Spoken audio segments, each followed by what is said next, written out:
god, that's bad, huh? Fuck, dude, I'm sorry. God, don't worry, man. It's not your fault. Dude.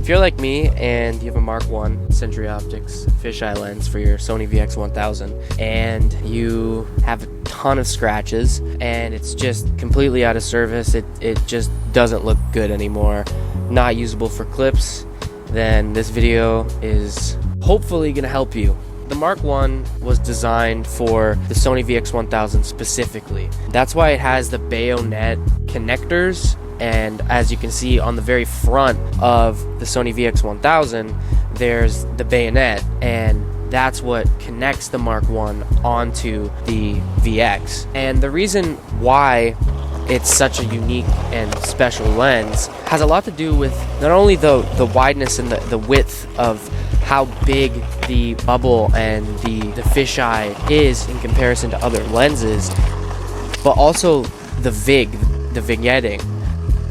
I've always wanted to understand why the Mark 1 looks the way that it looks.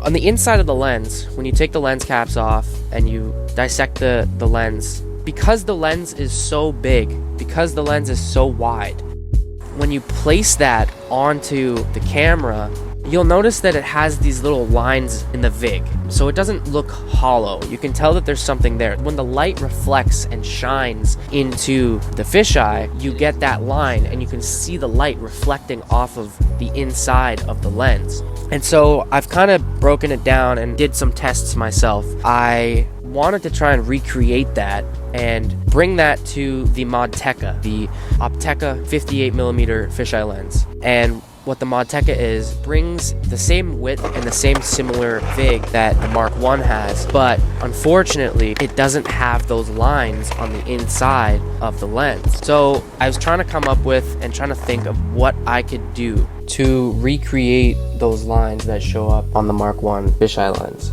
So of course I watched tutorial videos on how to make the Opteka.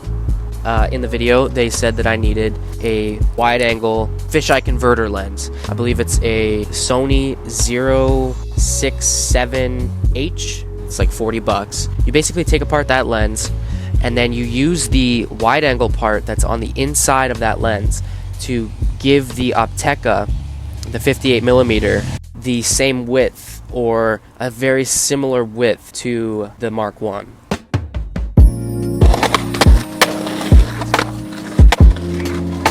What you need to do to recreate the lines that are inside of the Mark 1, and it works for VX1000, it works for the TRV900. I was gonna originally make this video on my VX1, but then the microphone broke. So I'm gonna be testing it on my TRV900. But what you wanna do is you wanna get your sticky tack and you wanna leave a little extra around the inside of the lens. So you're gonna overlap the sticky tack on the back of the lens. So you're gonna have some sticky tack on the lens, and don't worry, it's not going to show up on the lens itself. What it's gonna do is it's gonna recreate that line that I was talking about earlier that the Mark 1 shows. If you point the camera directly into the sun, the line gets brighter. If it goes away from the sun, it gets darker. That's what we're gonna be recreating, and that's also what gives the Mark 1, as I said before, that notoriety. So you wanna overlap sticky tack on the lens before you put that macro lens onto the fisheye. Leave an inch, maybe 2 inches of overlap. I mean, that's all there is to it, really. I'm gonna play the test clips that I got with my buddy Francois. You let me know what you think.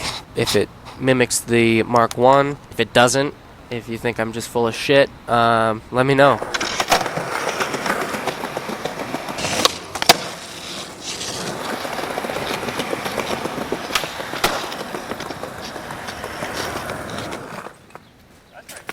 That was sick.